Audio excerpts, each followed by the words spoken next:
नमस्कार बच्चों, SSN IAS PSC classes में आपका स्वागत है। मैं हूं सौरभ और हम मुख्य परीक्षा के तहत मेंस का पेपर डिस्कस कर रहे हैं। उसी क्रम में हम वर्ष 2014 के पेपरों की कड़ी को एक तरीके से आगे बढ़ा रहे हैं और 2014 का हिंदी का जो पेपर है यानी पेपर 5 उसका पार्ट फर्स्ट हमने पहले वीडियो में देखा है, उसका पार्ट सेकेंड हम आज करने वाले हैं। तो प्रारंभिक 10 प्रश्नों को हम देख चुके थे। चलिए आइए शुरू करते हैं। अब हम आगे के प्रश्न तो चलिए तो देखिए 1 के क्या कह रहा है, पृष्ठांकन।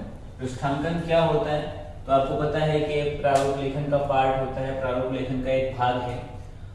ये किसी पत्र के प्रतिलिपि वाला भाग, मान लीजिए कि ये आपका एक तरीके से मुख्य पत्र है, इसके पीछे से पोर्शन से स्टार्ट होना है आपका एक तरीके से पृष्ठांकन। तो क्या कह रहा है कि प्रतिलिपि वाला हिस्सा होता है। जब किसी पत्र की प्रतिलिपि यानी कि उसके फोटोकॉपी उस पत्र से संबंधित अन्य व्यक्तियों को भेज जाती है तो होता क्या है कि यहाँ पे पृष्ठांकन अंकित कर दिया जाता है। तो संबंधित अन्य व्यक्तियों को भेज जाती है, तब हम पृष्ठांकन का उपयोग करते हैं। ये कैसा रहेगा देखें तो मूल पत्र की समाप्ति के बाद प्रारंभ होता है, यानी कि ये मुख्य पत्र पे नहीं रहेगा, पीछे से स्टार्ट होगा। इसको इस व्यक्ति को भेजा जाए, इस व्यक्ति को भेजा जाए, हम इसको कहते हैं पृष्ठांकन।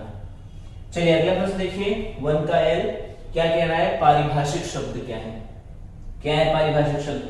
किसी डिक्शनरी के अनुसार या शब्दकोश के अनुसार इसकी परिभाषा दी गई है, या किसी कवि ने, किसी इतिहासकार ने पारिभाषिक शब्द की एक तरीके से परिभाषा दी है, तो आप उसको भी बता सकते हैं। यहाँ पे मैंने बड़ा सिंपल सा बताया है कि देखिए विभिन्न शास्त्रों और विज्ञानों में प्रयुक्त होने वाले तकनीकी शब्द हैं। कैसे शब्द हैं? तकनीकी शब्द हैं। देखिए ये इसमें बड़े की आता है कि छोटी की आता है। अभी तो फिलहाल मैं छोटी की ही लिख रहा हूं।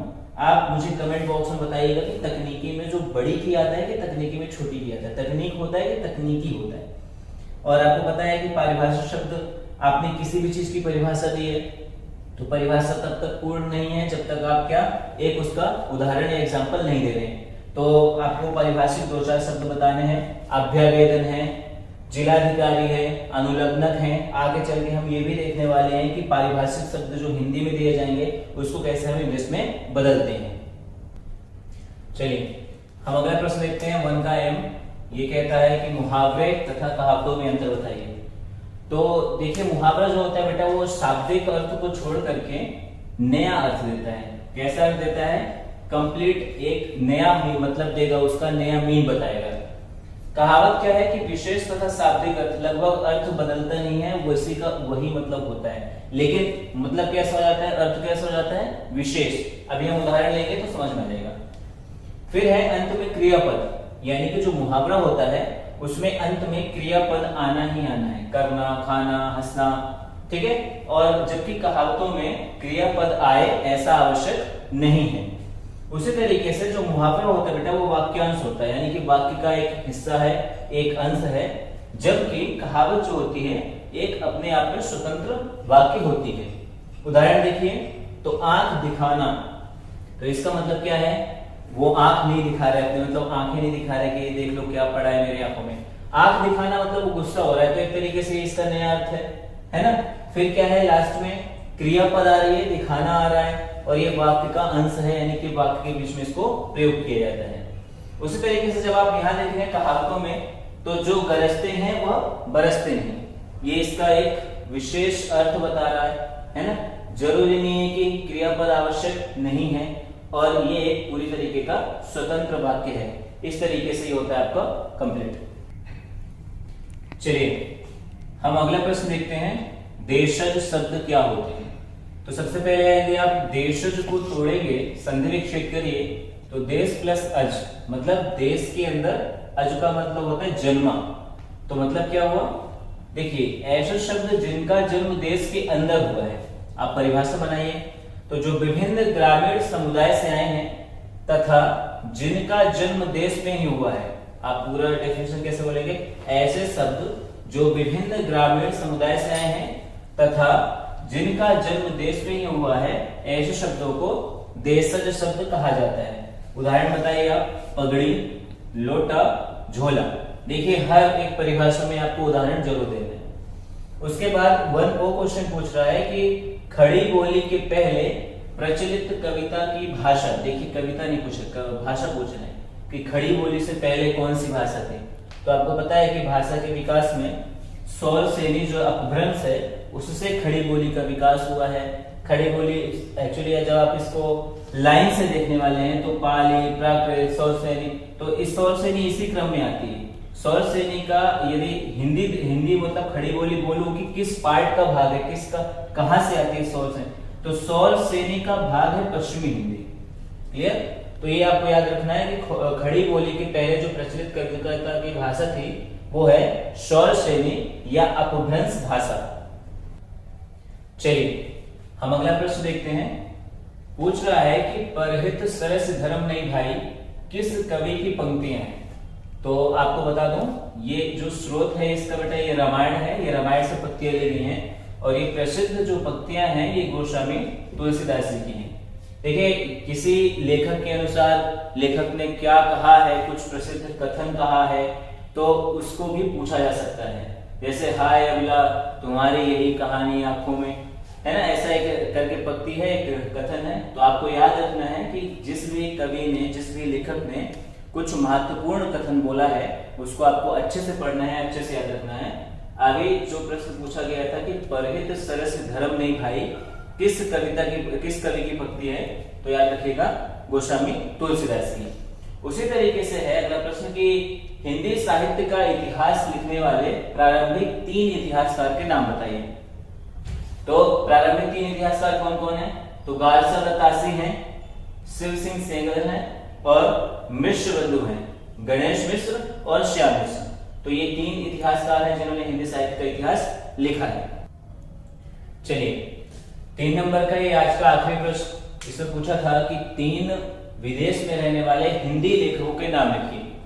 तो आपको मैंने काफी सारे बता दिए हैं, जैसे एक अभिमन्यु अनंत हैं, मॉरिशस के हैं, रामदेव धुरंधर, सुधा ओम ढीगरा, फिर है जोगिंदर सिंह कंबल।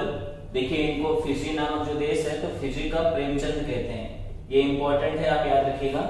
फिर है डॉक्टर अनीता कपूर, संदीप नैयर। तो आप इसमें से किन्हीं भी 3 व्यक्तियों के नाम लिख सकते हैं। चलिए बच्चों हम अगला प्रश्न देखते हैं, क्वेश्चन नंबर 6। अभी मैंने क्वेश्चन नंबर 1 कराया आपको। क्वेश्चन नंबर 1 में 20 प्रश्न आते हैं 3-3 मार्क्स के या 3-3 अंक के, वो हमने देखा। उसके बाद बेटा आपका ट्रांसलेशन आता है, बल्लवन आता है, संक्षेपण आता है, पत्र लेखन आता है, तो वो आप खुद कर सकते हैं, यहाँ पे उसको हल नहीं कराया जा सकता। अब जो क्वेश्चन नंबर 6 है वो है पारिभाषिक शब्द। इसमें आपको या तो इंग्लिश से हिंदी लिखना पड़ता है पारिभाषिक शब्दों को, या हिंदी से इंग्लिश लिखना पड़ता है। तो पहले हम इंग्लिश टू हिंदी देखते हैं। सबसे पहले है एनेक्सर। तो एनेक्सर को क्या बोलते हैं हम लोग? अनुलग्नक। क्या बोलते हैं? अनुलग्नक। फिर है कौशन मणि।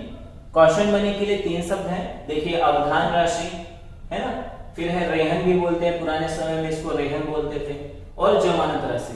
तो आप तीनों में से कोई एक शब्द लिख सकते हैं। फिर है बेटा कोरिजेंटम।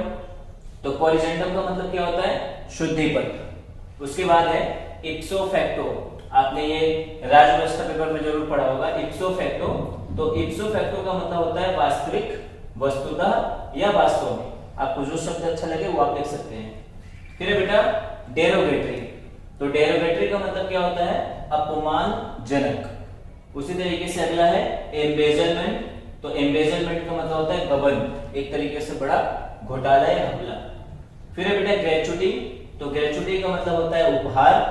इम्पीचमेंट, ये भी आपने पॉलिटी में सुना होगा, तो आपको पता है राष्ट्रपति पर महाभियोग लगता है, तो इम्पीचमेंट का मतलब क्या हुआ? महाभियोग। फिर बेटा पैराडॉक्स। तो पैराडॉक्स का मतलब क्या होता है? विरोधाभास। और उसी तरीके से आखिरी है सब्सिक्वेंट। तो सब्सिक्वेंट का मतलब होता है आगामी। चलिए बच्चों हम देखेंगे हिंदी से इंग्लिश करना। तो देखिए सबसे पहले शब्द है अग्रदाय, है ना। तो अग्रदाय को क्या बोलते हैं? इम्प्रेस्ड। IMPEREST। फिर उसके बाद है प्रतिनियुक्ति। तो प्रतिनियुक्ति यानी डेपुटेशन। फिर है उपबंध। आपने सुना होगा कि इस उपबंध के तहत, तो उपबंध यानी प्रोविजन। फिर है आवंटन। सुना होगा आपने सीटों का आवंटन, है ना। तो आवंटन मतलब एलोकेशन। फिर है सतर्कता। ये भी सुना है आपने, केंद्रीय सतर्कता आयोग, तो विजिलेंस। फिर है स्थानापन्न, तो स्थानापन्न को क्या बोलते हैं बेटा, ऑफिशिएटिंग। फिर है अभिविन्यास, देखिए आपने ये जरूर सुना होगा ओरिएंटेशन, लेकिन ओरिएंटेशन का अभिविन्यास होता है ये नहीं सुना होगा, तो आप इस पे स्टार बनाइएगा, है ना, ये इंपॉर्टेंट है। तो अभिविन्यास का मतलब क्या होता है, ओरिएंटेशन। फिर है सारगर्भ, सारगर्भ का क्या होता है, रेज्यूमे। देखिए कोई कोई इसको रिज्यूम बोलता है, इट्स नॉट अ रिज्यूम, ये क्या है, रेज्यूमे, ठीक है, तो ये रेज्यूमे। फिर है बेटा अधिदेश, तो अधिदेश का मतलब क्या होता है, मैंडेट। और आखिरी है यथानुपात, तो यथानुपात का मतलब होता है प्रो रेटा। चलिए बच्चों, आज हम क्वेश्चन नंबर 8 पर चल रहे हैं, क्योंकि क्वेश्चन नंबर 8 में जो है ऐसे प्रश्न हैं जो आपको वास्तव में हल कराने लायक हैं। तो देखिए क्वेश्चन नंबर 8 में एक एक मार्क्स के 10 क्वेश्चन पूछे जाते हैं। तो पहला क्वेश्चन था कि साधु प्लस उपदेश क्या होता है, तो आपको लिखना था साधु उपदेश। या आपसे पूछ सकता है कि साधु उपदेश का संधि विच्छेद कैसा होगा, तो साधु प्लस उपदेश, देखिए छोटा ऊ प्लस छोटा ऊ मिलाकर के बड़ा ऊ, और ये कौन सी संधि बेटा, तो ये है दीर्घ स्वर संधि। उसके बाद है तदंतर का संधि विच्छेद क्या होगा, तो तदंतर का संधि विच्छेद होता है तत् धन अनंतर, और कौन सी संधि है, व्यंजन संधि। जैसे आपको हलत दिख जाए तो कौन सी संधि, व्यंजन संधि। उसके बाद अगला क्वेश्चन पूछा था कि पानीपत का तत्सम रूप क्या होता है, तो पानीपत का तत्सम रूप क्या होता है, पांडुप्रस्थ। फिर है श्मश्रु का तद्भव रूप क्या होता है, तो श्मश्रु का तद्भव रूप क्या है, मूंछ। फिर दो मिलते जुलते लगभग एक जैसे शब्द पूछे थे, इनका अर्थ बताना था आपको कि संभावना और आशंका लगभग एक जैसे लग रहे हैं, लेकिन संभावना क्या है, किसी घटना के होने की प्रवृत्ति, और ये सकारात्मक हो सकती है ना। देखिए जबकि आशंका क्या है, संभावना मात्र के अनुमान से, आपको ऐसा संभावना है, संभावना का अनुमान है, और आप थोड़े से कैसे हैं, आवेग शून्य भय, यानी कि थोड़े से डरे हुए, और इसकी प्रवृत्ति कैसे बेटा, नकारात्मक। तो आशंका में आप नकारात्मक ही अभिव्यक्ति है, जबकि संभावना में कैसी है, सकारात्मक भी हो सकती है। उसी तरीके से शिकारी का क्वेश्चन नंबर 6 पूछ रहा था कि शिकारी का पर्यायवाची शब्द बताइए, तो आखेटक, लुब्धक, बहेलिया और व्याध। फिर है क्वेश्चन नंबर 7, लघिमा का विलोम शब्द क्या होगा, तो लघिमा का विलोम शब्द होगा गुरु। उसी तरीके से हंस पद पूछा था, ये एक चिन्ह है कि हंस पद का कैसे उपयोग किया जाता है, तो आपको एक वाक्य लिखना था। जैसे मान लीजिए कि लिखते लिखते कोई वाक्य छूट गया है, मैं कल जाऊं, आपको लिखना था दिल्ली जाऊंगा, तो ये जो चिन्ह है ये है हंस पद का, और आप लिख दीजिए वहां पे कि दिल्ली, तो हो जाएगा मैं कल दिल्ली जाऊंगा। फिर है वज्र प्राणी में समास पूछा था, तो वज्र प्राणी में कौन सा समास, बहुव्रीहि, यानी कि जिसमें कुछ तीसरा अर्थ निकलता है। तो वज्र है पाणी में, जिसके पाणी मतलब हाथ, तो किसके हाथ में वज्र है, तो इंद्र के हाथ में वज्र है, तो कौन सा समास, बहुव्रीहि। देखिए ये बा नहीं है, ये वाह है, लोग गलत लिखते हैं, आप सही लिखिएगा, व्रीहि होता है ना कि बीहि होता है।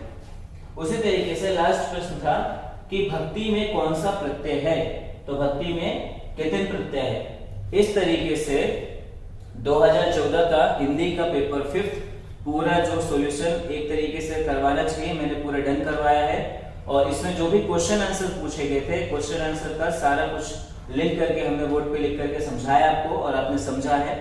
जो अगला वीडियो होगा वो 2015 का, पहले हम पेपर 4th देखेंगे, फिर पेपर 5th देखेंगे।